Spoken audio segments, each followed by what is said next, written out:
নোয়াখালী বিজ্ঞান ও প্রযুক্তি বিশ্ববিদ্যালয়ের পরিসংখ্যান বিভাগে শিক্ষকদের বিরুদ্ধে পরীক্ষার নম্বর পরিবর্তনের চাঞ্চল্যকর অভিযোগ উঠেছে। অনুসন্ধানী প্রতিবেদনের পর গঠন করা হয়েছে তদন্ত কমিটি। আর এই মার্ক টেম্পারিং বিতর্কে নতুন করে আলোচনায় এসেছে খাতা মূল্যায়নের কোডিং পদ্ধতি চালুর বিষয়টি। স্বচ্ছতা ফেরাতে 1 বছর আগেই কোডিং পদ্ধতি বাস্তবায়নের উদ্যোগ নেয় প্রশাসন, কিন্তু কমিটির আহ্বায়ক ডক্টর হানিফ মুরাদ অন্য বিশ্ববিদ্যালয়ের ভিসি হিসাবে যোগ দেওয়ার পর থমকে যায় পুরো প্রক্রিয়া। দীর্ঘদিনেও নতুন কমিটি না হওয়ায় চরম ক্ষুব্ধ শিক্ষার্থীরা। খাতায় রোল বা নাম থাকলে শিক্ষকরা অনেক সময় পক্ষপাতিত্ব করার অভিযোগ করেন শিক্ষার্থীরা। আমাদের বিশ্ববিদ্যালয়ের মধ্যে পরীক্ষার মার্কিং সিস্টেমটা এমন যে এখানে আমাদের খাতার মধ্যে আমাদের রোল নাম্বারটা লেখা থাকে, সেই রোল অনুযায়ী বা আমাদের অ্যাটেন্ডেন্স শিটের মধ্যে নাম দেখে আমাদের নাম্বারিং করা হয়।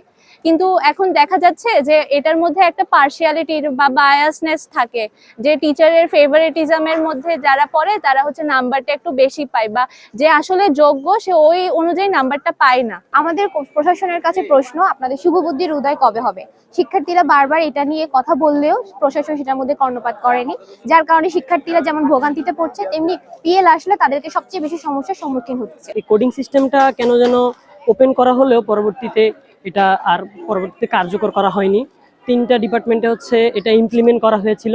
একটা ভালো ফলাফল আউটপুট আসা সত্ত্বেও প্রশাসনিক বা কোনো কারণে এটা স্টপ হয়ে আছে। তো আমরা চাই কোডিং সিস্টেমটা আবার পুনরায় বিশ্ববিদ্যালয়ে চালু করা হোক।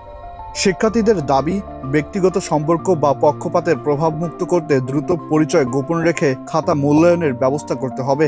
তবে উপাচার্য আশ্বাস দিচ্ছেন দ্রুত পদক্ষেপ নেওয়ার। কোডিং এবং ডিকোডিং এর ব্যাপার যেটা তোমরা পরীক্ষার ক্ষেত্রে চাচ্ছ, আমরা কন্ট্রোলের অফিসে আলোচনা করব। আলোচনা করে কেন এটা বন্ধ আছে খোঁজ খবর নিয়ে আমরা যারা স্টেক হোল্ডার আছে, স্টুডেন্ট এবং শিক্ষক এবং ছাত্রছাত্রী, এটা আমরা চালু করার চেষ্টা করব।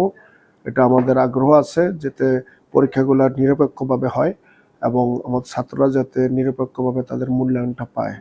প্রশ্ন উঠেছে, দীর্ঘদিনের অপেক্ষার পর প্রশাসন কি পারবে পরীক্ষার খাতায় শতভাগ স্বচ্ছতা ফেরাতে, নাকি এই কোডিং পদ্ধতির ফাইলটি কেবল আশ্বাসের টেবিলেই আটকে থাকবে? আহসান সাকিব, বাংলা নিউজ 24।